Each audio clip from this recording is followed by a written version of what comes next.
Hello everyone, అందరూ ఎలా ఉన్నారు? నేను ఆఫ్టర్ సో లాంగ్ వ్లాగ్ చేస్తున్నా.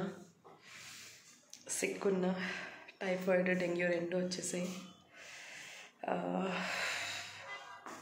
హాస్పిటల్లో ఒక్కదాన్ని ఉన్నా, బోర్ కొడుతుంది అనుకున్నా. Let me vlog. చాలామంది నాకు పింక్ చేస్తూ ఉంటారు, saying that where have you gone, no vlogs, nothing, ఎక్కడికి వెళ్ళిపోయారు అని. ఎక్కడికి వెళ్ళిపోలే, లైఫ్లో బిజీ అయిపోయాను. ఆఫీస్, ఇల్లు, ఇంట్లో పెట్స్, రెస్క్యూస్, వీటితో ఎంత బిజీ అయిపోయానంటే వ్లాగింగ్ చేయడానికి టైమే సరిపోవట్లేదు అనమాట. బట్ దెన్ ఇది ఈరోజు ఖాళీగా ఉన్నా కదా, సో అందుకే చేస్తున్నా. తేజ ఇంటికి వెళ్ళాడు నా బట్టలు కొంచెం, మా మమ్మీ ఫుడ్ అది వండుతుంది కదా, సో అది తేయడానికి. ఇక్కడ ఇంటి నుంచి ఒక 1 కిలోమీటర్ దూరంలోనే హాస్పిటల్ ఉందన్నమాట. అక్కడ అడ్మిట్ అయ్యాను, ఎందుకంటే ఫెనీ కూడా ఒంట్లో బాగాలేదు. సో తేజ వెళ్ళి వస్తూ ఉండడానికి అవుతుందని చెప్పేసి మధ్యాహ్నం డాడీ వచ్చారు. నిన్నంతా అత్తయ్య ఉన్నారు ఇంట్లో.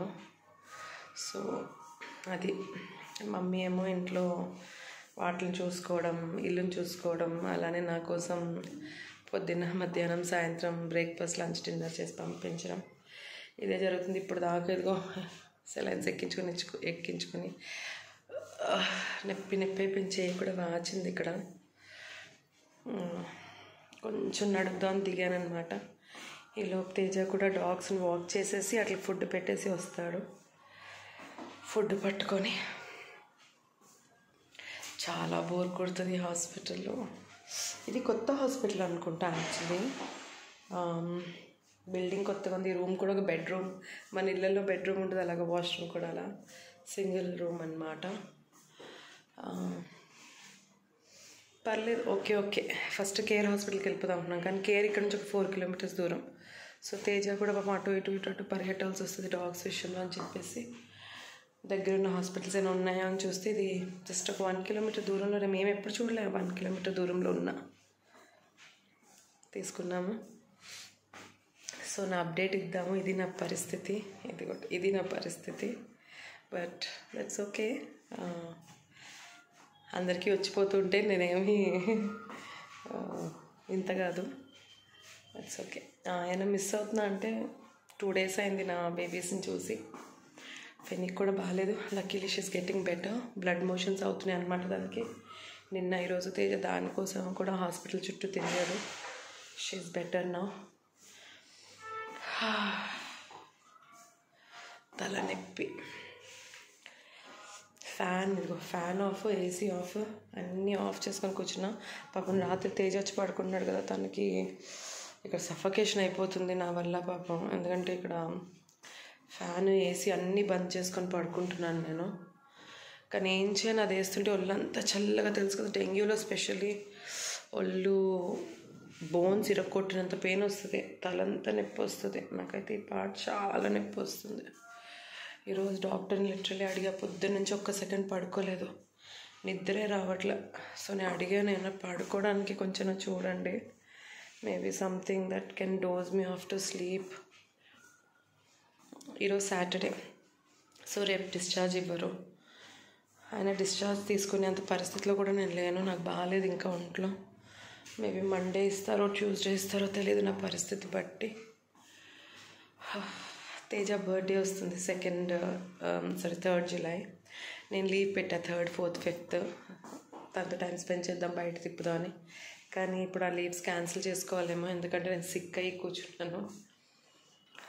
That's okay. బర్త్డేస్ మళ్ళీ వస్తాయిలేండి, హెల్త్ ఇంపార్టెంట్ కదా. పాప మా మమ్మీకి ఒంట్లో బాగాలేదని వచ్చింది నా దగ్గర ఉందామని. నా మమ్మీ నాకు సేవలు చేస్తుంది. నేనన్నా అనమాట, మా మమ్మీ వస్తుంది, నేను చాలా బాగా చూసుకోవాలి మమ్మీని. మొన్నటిదాకా మా అత్తయ్య సిక్కున్నారు 1.5 months. ఆవిడ కోసం నాకు వంట రాదు, కానీ వంట నేర్చుకున్నాను, ఆవిడని చూసుకున్నాను. సో అనిపించింది, అరే నేను అందరికీ చేస్తున్నా కానీ మా మమ్మీకి చేయలేదు ఇప్పుడు దాకా, ఒక్కసారి కూడా వంట చేయలేదు, వంట చేద్దాం మమ్మీకి ఈసారి. మమ్మీ డాడీ నేను బాగా వండి పెడదామని అనుకున్నా. ఇదిగో ఆ దేవుడికి కూడా ఇష్టం లేదన్నట్టు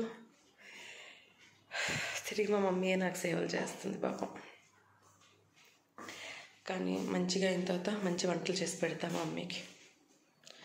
చూద్దాం. 1 month కని వచ్చారు. 2 weeks ఆల్రెడీ అయిపోయి ఎక్కడ వాళ్ళని తిప్పలేదు, ఎక్కడికి తీసుకెళ్ళలేదు, ఏమి వెరైటీలు తినిపించలేదు. బాధ అనిపిస్తుంది నాకు. నేను సిక్ అయి కూర్చున్నా, వాళ్ళేమో నా కోసం అటు ఇటు పరిగెడుతున్నారు. ఇంకేంటి, మీరందరూ ఎలా ఉన్నారు? మీ లైఫ్లో ఏం నడుస్తుంది? నాకు కామెంట్ బాక్స్లో చెప్పండి. చాలామంది అడుగుతున్నారు నా హెడ్ షేవ్ కోసం. హెడ్ షేవ్ ఇంకేం లేదు, జుట్టు పెంచుతున్నా. లాస్ట్ టైం అలాగే అన్నాను, ఇంత దాకా పెంచాను, మళ్ళీ కట్ చేస్తా. ఏంటో ఒక అలవాటు అయిపోయింది కదా చిన్న హెయిర్. పెద్ద ఇప్పుడు ఇంత అయినా కూడా చిరాకు వస్తుంది చెమట పట్టినప్పుడు స్పెషల్లీ. లేకపోతే చిన్న హెయిర్ ఉంచుకునేదాన్ని. మా మమ్మీ కూడా తేజ కూడా అంటున్నారు పెద్ద లాంగ్ హెయిర్లో చూడాలని. నేను చాలా నాళ్ళు అయిపోయింది, more than 2 years అయిపోయింది లాంగ్ హెయిర్లో లేదు. సో అందుకే పెంచుతున్నాను. ఇప్పుడు నా మెస్సీ హెయిర్ చూసి మీరు ఏమనుకోద్దు, ఏంటి ఇలా ఉన్నా అని. దువ్వుకోలేదు ఇప్పుడు దాకా 2 days నుంచి. చుట్టూ తెలుసు కదా, ఒంట్లో బాగానప్పుడు అలా పడుకొని ఆయిలీగా అయిపోతుంది. అదే పరిస్థితి. ఇంకా తేజకి చెప్పానమాట, వస్తున్నప్పుడు కొంచెం నైటీ కూడా వేరే తీసుకొని రా, అలానే నా బెడ్ క్లాత్ తెస్తే తడి చేసుకొని కొంచెం ఒళ్ళది తడితో వైప్ చేసుకున్నాం అనుకోండి, ఫ్రెష్గా కూడా ఉంటాము. అది పరిస్థితి. ఇంకా అందరూ జాగ్రత్తగా ఉండండి. డెంగ్యూ, మలేరియా, టైఫాయిడ్ మనం అనుకుంటే వచ్చేది కాదు, వద్దనుకుంటే పోయేది కాదు. నేను నా జాగ్రత్తలోనే ఉన్నా కూడా అయింది. That's okay. అలా చాలామంది ఈ సెకండ్లో ఎంతోమంది డెంగ్యూతో సఫర్ అవుతున్న వాళ్ళు ఉంటారు. And no one wants to fall sick కదా. No one wants and intentionally goes in to reaches out to that one female mosquito to bite me అన్నట్టు కదా. ఏంటో మేబీ ఐమ్ టూ స్వీట్, అందుకే అనుకుంటా అది వెతికి వచ్చి నన్నే కొట్టింది. సో ఇంకేంటి సంగతులు? All my best wishes to you all. Just take care of your health and families. That's very, very important. Especially rainy season లో చాలా సిక్ అవుతూ ఉంటాం మనం తెలియకుండానే. So yeah, take care of yourselves guys. See you if I'm మళ్ళీ నా time అయితే రేపు ఇంకో వీడియో రిలీజ్ చేస్తా. కానీ ఏముంటుంది, ఇదే చిట్ చాట్ కాన్వర్జేషన్సే అవుతాయి, అంతకుమించి చేసేది ఏం లేదు ఈ బ్లాగ్లో. Calling it a vlog kanna better, I would say it's kind of interacting with you all people after long time. Sorry, see you.